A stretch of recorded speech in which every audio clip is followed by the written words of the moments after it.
Okay, so as you can see, I set the post. It's a used post. I picked them up at auction, treated, round. It's got some staples on the side I'll pull. But what I want to do is center this post to the line post and shove it up against it. Now it's resting. And I'll be boring a hole for a brace pin here and through here. I'm going to do it all at once though, and I'm going to drive it out. I'm going to leave my rebar sticking out about. I use 1/2 inch rebar. You can use 3/8. I just had some 1/2 inch. All right, so here's my 50-inch height for my last wire. When this gets cut, and the helper is, I hung a staple up here. I put a bungee cord around that so it's elastic.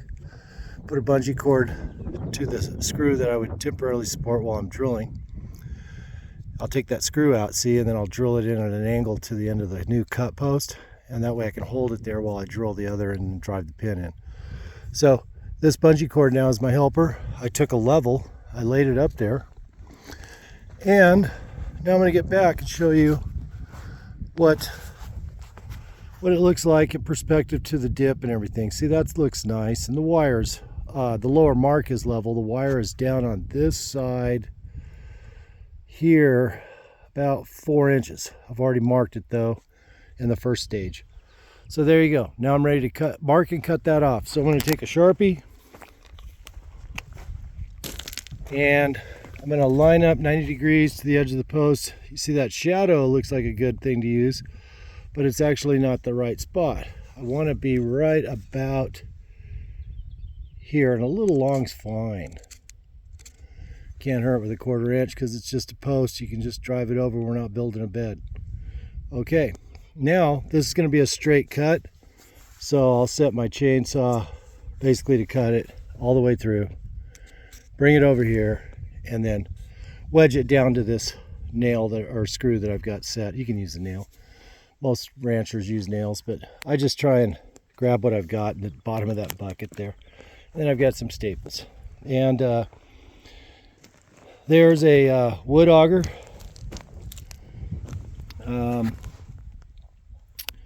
Believe it's a 14-inch, and then the Torx head on the end of that driver, impact driver for the screws. All right, I'll get started cutting that off, and I'll bring it back up and show you guys what's going on there. All right, thank you. Hang on.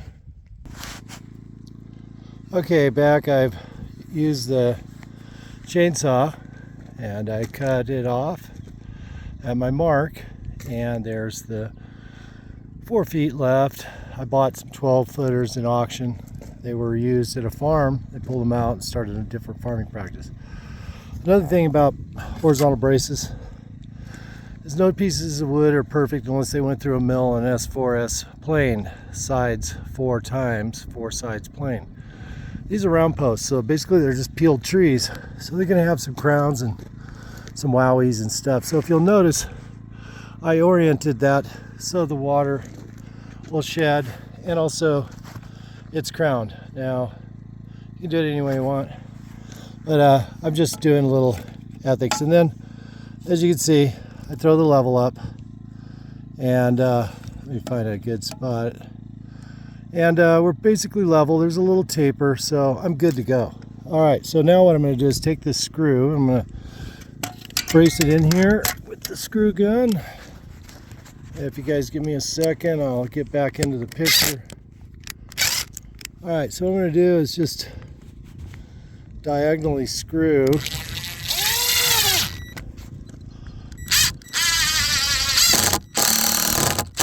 Just something to keep it from flopping out. All right, now the next step is to drill for a brace pin. Some people go halfway, do this and that, and you buy the 5-inch brace pins and this and that, but I'm off grid, man. So I really am not going to try and be that technical. So what I'm doing now is lining up on my point where my wire, top wire, is going to be.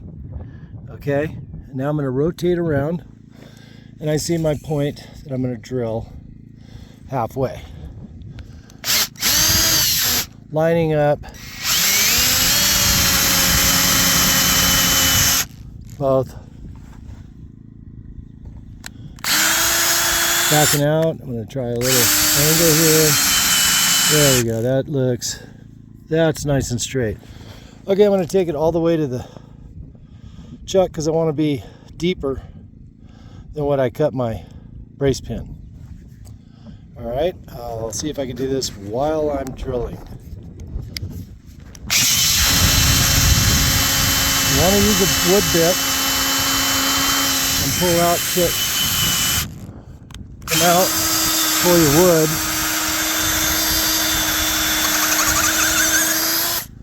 You notice that big chunk there. There we go. Now I'm through the post and into the end of that brace. Now I'm going all the way to my truck.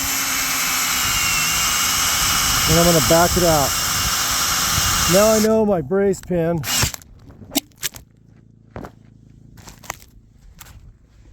when dropping your phone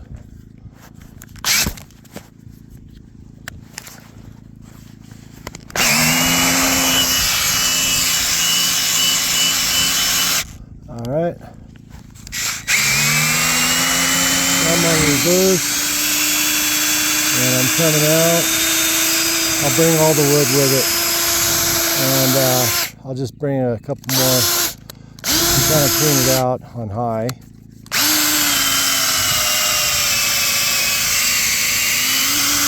There we go.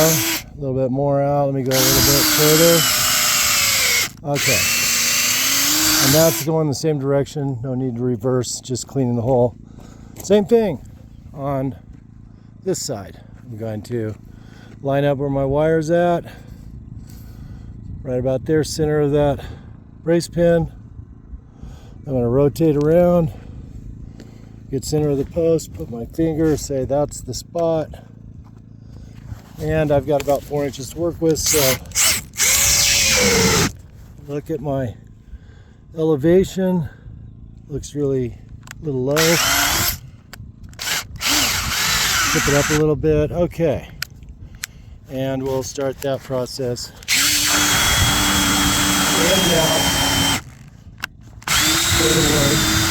And that's on the low setting first.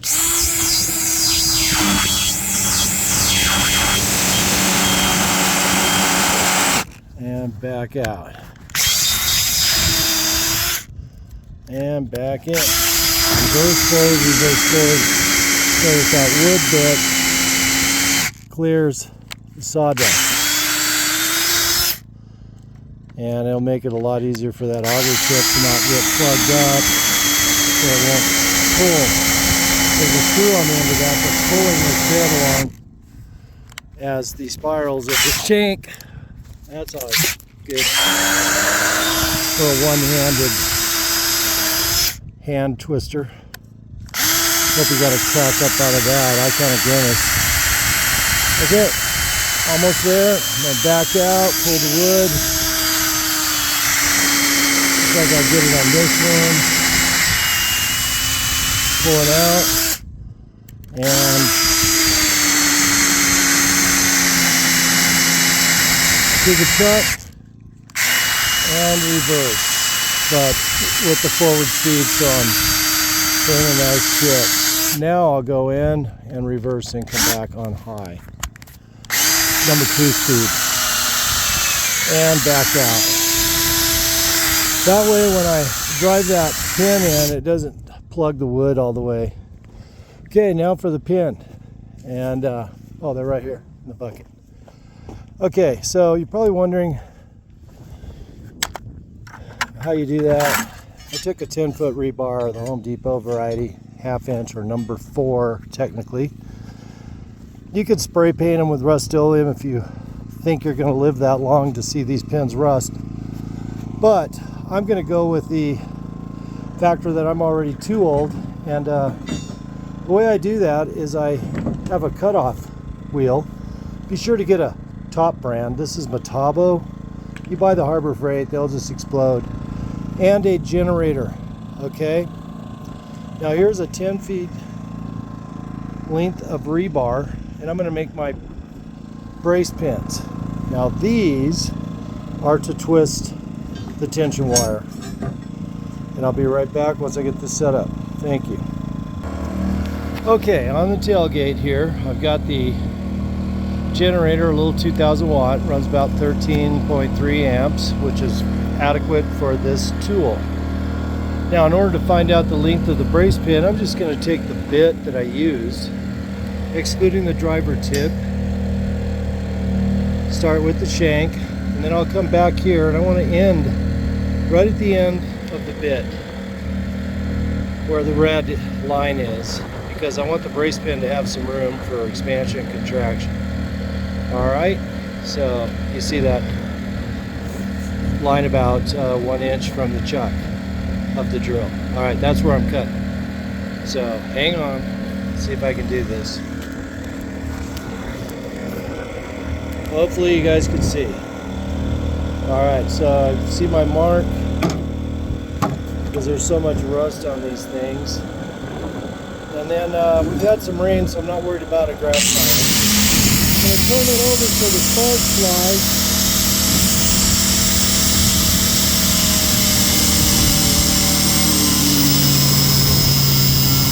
Straight down rather than on the track.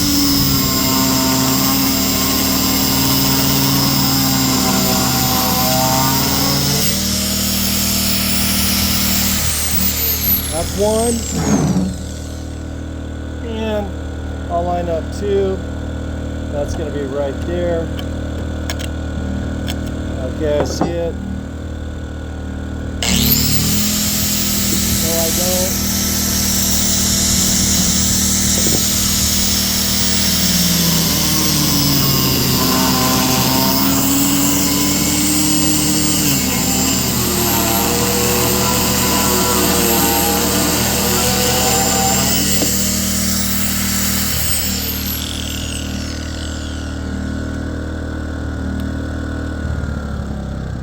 Alright, so I just turned that to eco mode, unplugged this thing, and just kind of save gas. And yeah, we've had considerable amount of rain in the region. As you can see, the snow-capped mountain peaks over there in that range, a good 125 miles, peak over here, and then there's the fence line, and the gate is at the terminus of those posts. I haven't put the gate up, but it's there. Just got to throw it in when we get to another point. Now the contractor that has the auger and the T-post driver, bucket, forks, etc. for his Bobcat tool, a wheeled machine, will be here shortly. He's feeding his cattle stock and taking care of his horses and whatnot. They have free range. He's got the permit for all of this property. It's very fortunate to meet the man. His name's Wayne, and I didn't know he was actually into doing the work either. And rather than renting and going through the curve, I built fences like this on my place at home, but it's nice to have a fella who lives here and has rock tips, etc. for the purpose of doing this job correctly. All right, I'm going to give you a pause, and I'm going to head over there once I get my big handy sledge to drive those braces in. All right, got the hammer. And while I was at it, I threw out a few more T-posts down at the very end. About 300 feet below that tree. That tree's off my place. Okay. There's a brace pin. There's a brace pin. This one is not screwed like that one. So what I'm going to do is drive this one first. So let me take that down. And basically, you get her started.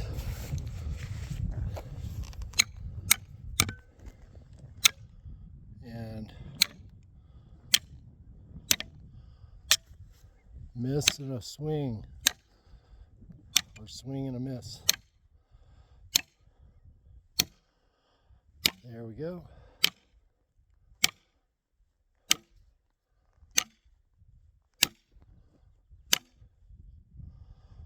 No, nothing going on there yet. Should happen in a few taps.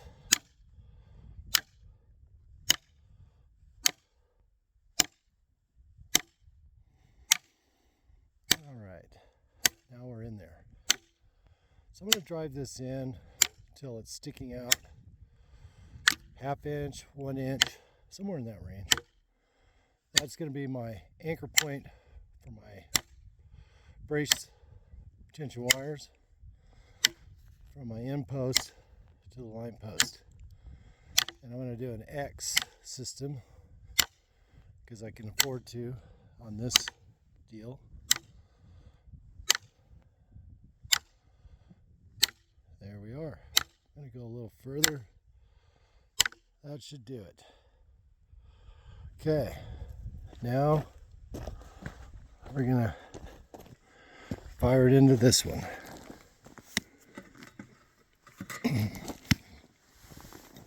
Okay, you guys ready? It's great photography, isn't it? It's almost action-packed, moving around like that. Okay, got her started.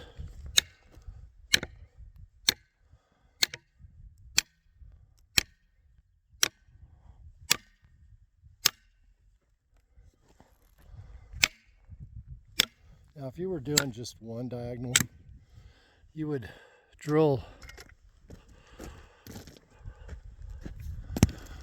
from this direction into the post 3 or 4 inches, not coming out. Then you would drill center of this one.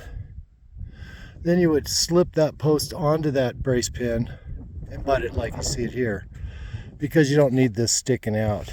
Cattle and things like that, but I'll have a wire right here, so I'm figuring that they won't. My last barbed wire is right here, so I don't think anything will get hung up on it, get cut or poke an eye out. And again, on that same type of system where you just run from the bottom of the end line post up to the corner here to put the tension on the brace so it doesn't pull this post over, you would drill all the way through like I did over there, like I'm doing here, and set your brace pin 1 inch out as I'm going to tap it too, and then your diagonal wire goes down through a series of staples back up at a diagonal. I usually do 2 wraps of 12.5 gauge. You could use a gripple tool and use 9 gauge, 1 wire. That's cool too, but I can't afford to do that because doing 10 acres of fence is a lot of extra money that I would like to do other things with. But here I'm doing this fence for a purpose. The purpose is not only to keep the people out that have been coming up here to get junipers. They've been cutting them down. You can see all this over the years, cutting them, making posts, fence posts. They last really well out here. Or firewood. I can't imagine it. If you're smart in this country, you're going to come and get it for an outdoor fence post or something like that. So I'm using this as a barrier for humans to say, oh, that's private property. And the other thing is, that rancher I was talking about that's doing the work, Wayne, he's got all the range permits for the BLM, and I'm surrounded 3 sides by BLM. And his cattle will get up here and destroy my infrastructure I've already started. Up in those trees right here in this area, I've leveled out 3 benches for my huts, kitchen hut, bathroom and shower hut, and a couple of bedroom huts. And then 2 RV parking spots. I've got sewer for black water, gray water, hot and cold water crossovers from the bathroom to the kitchen, and then also a supply line to an RV point right about over here is where the lines dump out, and then I'll go with a drain field from there. And then I'll have my solids tank up here above ground so that I can either portably take it into the sewer plant or have somebody come out and pump it. But I can't imagine I'm going to do that because I'm not really living here. This is just my hut life plan, and that is to to travel no more than 5 hours from my home all the way to Arizona during the winter months and come all the way back. So this is the almost the middle of May, and last year I was here doing that work I was just describing. It was 90 degrees. Now they're about a month behind in weather, and I can't imagine it being any more pleasant right now. A slight breeze, it's clear, sunny, and 63 degrees. All right, let me finish driving this in. I needed that break, and you guys are so patient to hear me bullshit that I just tickles me. Thank you for taking the time to watch my project go. All right. I can't talk and drive at the same time, so just bear with me. It's probably more exciting to watch that than it is to hear me. Okay, we're getting within a couple inches of finish. A couple, 4 more blows probably. Okay, maybe 5. Yeah, I like it.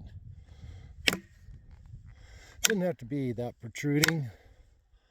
That's adequate because this is an outside corner. So, you know, deer, antelope, cattle, they want to rub on things. Even though there's barbed wire on here, they're real sensitive, and they'll just find the spot, itch. It's amazing, but this is their environment. Okay, now I'm going to pull that set screw, and we're ready to start doing some wire, and I'll set up for that, and we'll get together and see how much of a mess that looks until you tension it up. All right, thanks. Be right back. Shoot. Alrighty. So what I did is I made sure that my wires weren't crossing over each other. Came over the top. I'll end up putting a couple of staples, but I won't pinch them tight. Then I went around twice.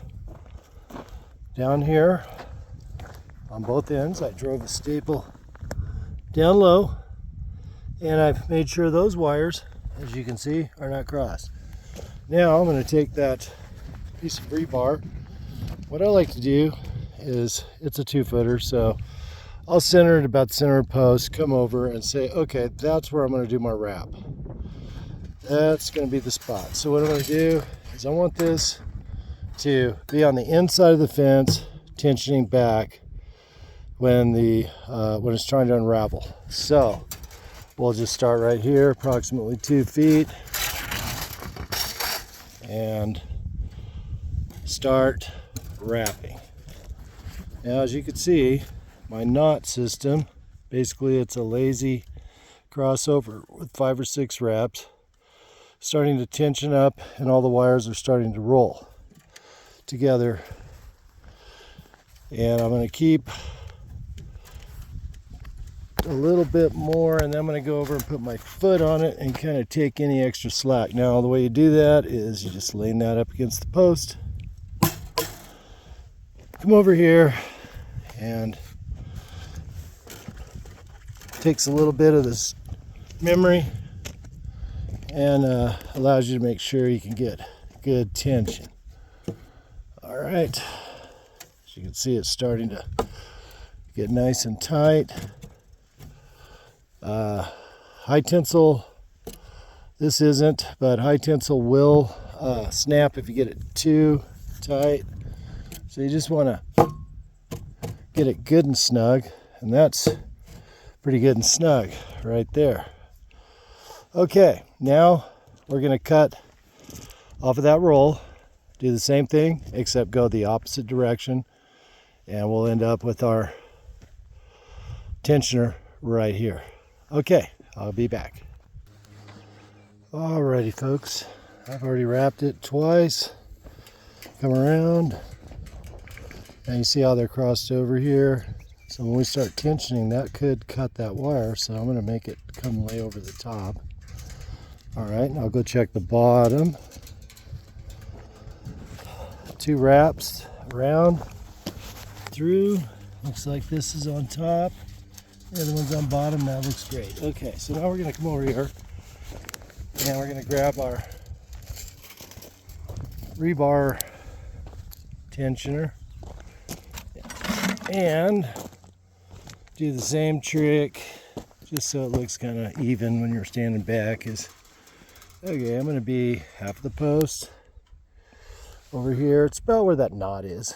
By the way, that knot is basically a way to keep it from slipping loose. So you kind of do a loop open lazy, come in and then go the opposite over the top of your loop, back the other direction, wind it around, and then make sure these are flat, the tips, so that they're not like barbs sticking out, cut you. Okay, so back to where we were. It's right about where that knot is. That's okay. I want to tension it, so it's going to go this way, I believe.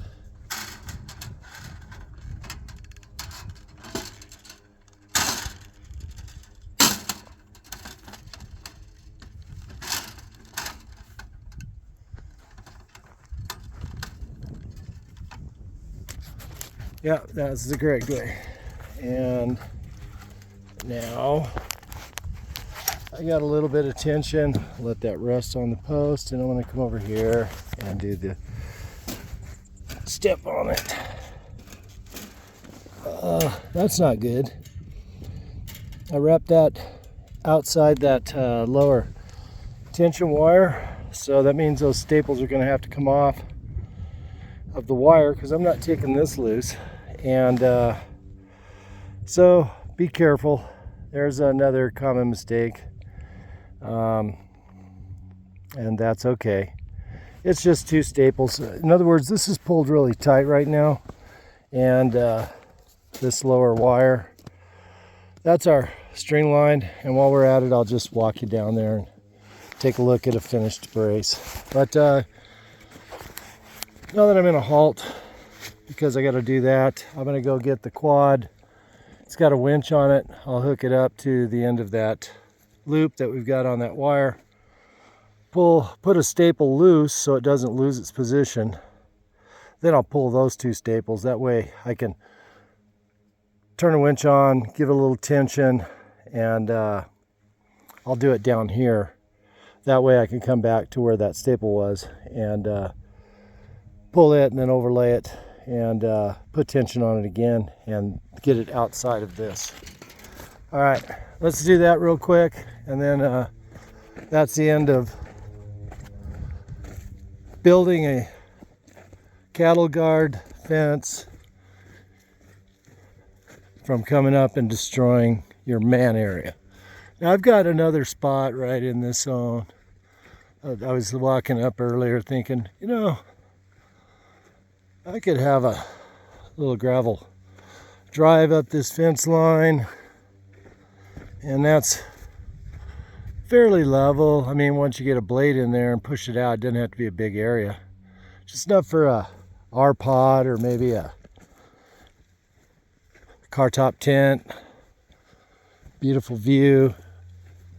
200 feet away from the next one up the hill. My plan is to have as many friends, relatives, acquaintances get away and come out and enjoy something different than what you're doing every day. It's healthy, it's educational, and it sparks a little bit of adventure in all of us. All right, we're coming to it, and I was trying to hold this about 30 minutes. As you can see, I've laid out all these posts along these painted lines last night before dark, because these guys will be pulling in here within the next half hour. It's 1 mile up the dirt road that I had to make to get up here. But in this kind of country, you don't really gravel, you just drive over the sage and pack the sod and everything down. That's your road. But I'll drop some gravel in, kind of help during inclement weather, so it's not so slimy. And this stuff out here turns to flower in the summer. Fortunately, it's beautiful weather. Ah, here we are. This is probably what you guys, this is going to be the gate entrance. The middle two is 12 feet.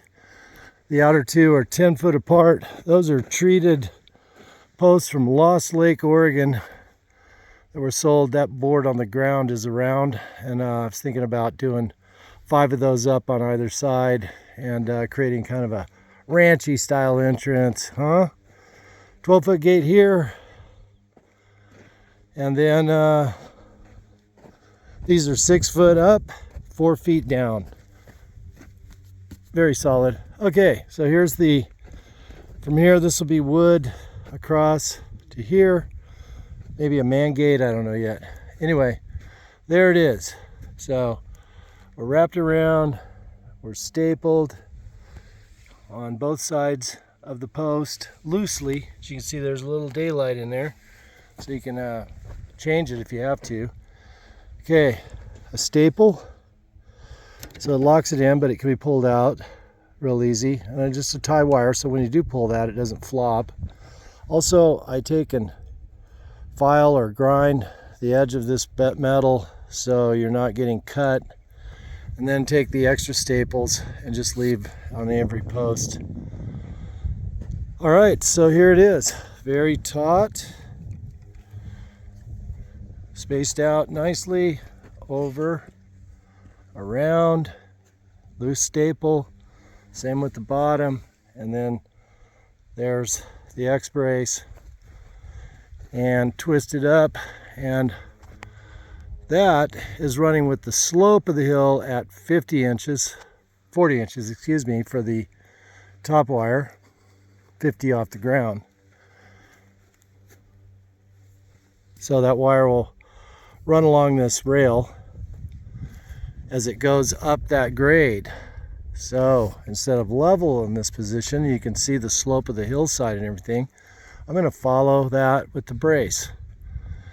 And once you see some wire in there, I think it'll be a good visual. Now this one, between here on the wood, I'm going to level from that H brace over to there, and then level to the gate point over here. And then carry that across to the other side and over to the last post. And then that fence, actually you can see, goes down to my other corner across that arroyo. And I was hoping to fence that off, but I may just leave it open. I did a little offset here on the property, like 45 degrees, for pulling in onto the property, etc.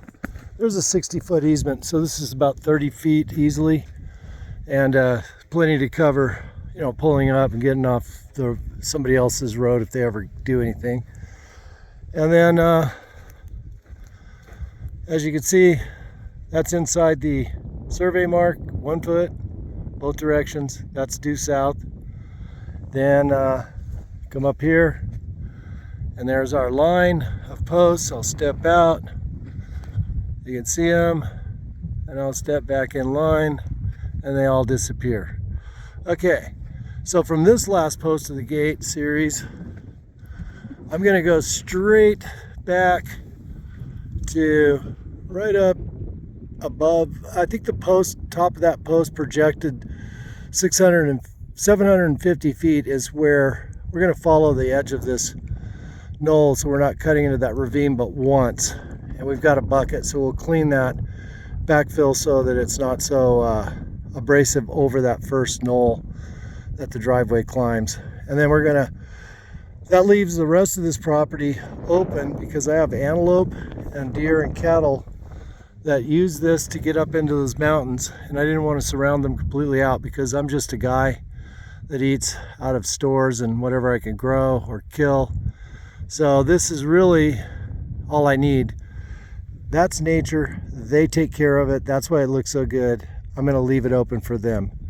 And maybe one day, if something else happens, I will do more to finish fencing, but I'd like to plop posts every 100 feet up to the corner, which is up in the bald spot of this clump of trees here right about where my fingertip is, 600 feet up.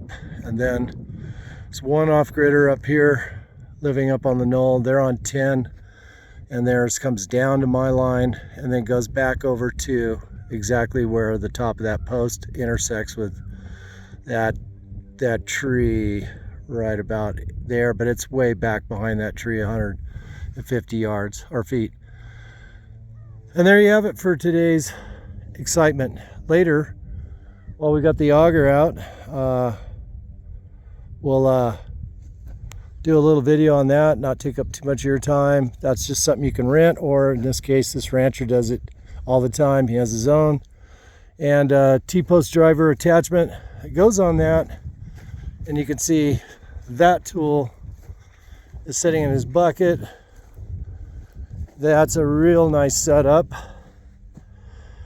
and it's a denuser, and it's a T3 driver. And then he's got the bucket, of course, and then he has his own dump box that he carries the skid steer and equipment to and from his ranching practices and jobs.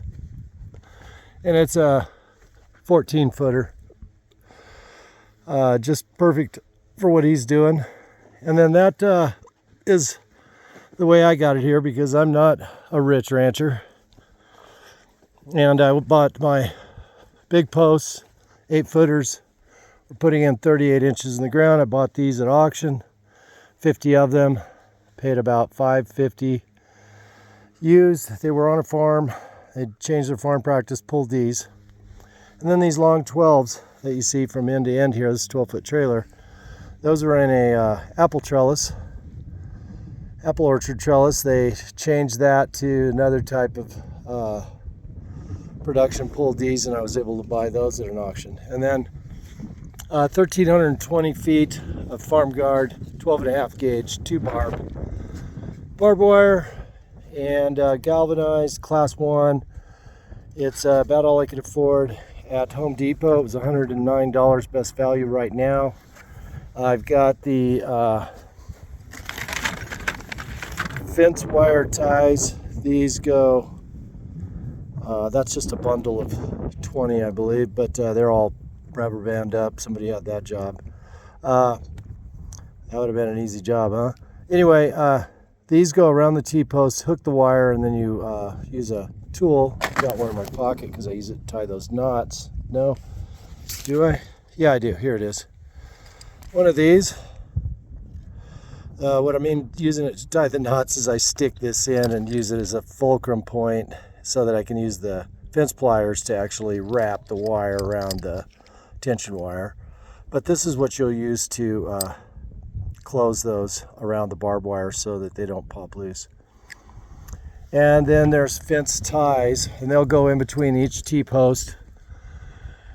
And there's bundles of them that I purchased at Home Depot's best price I could find.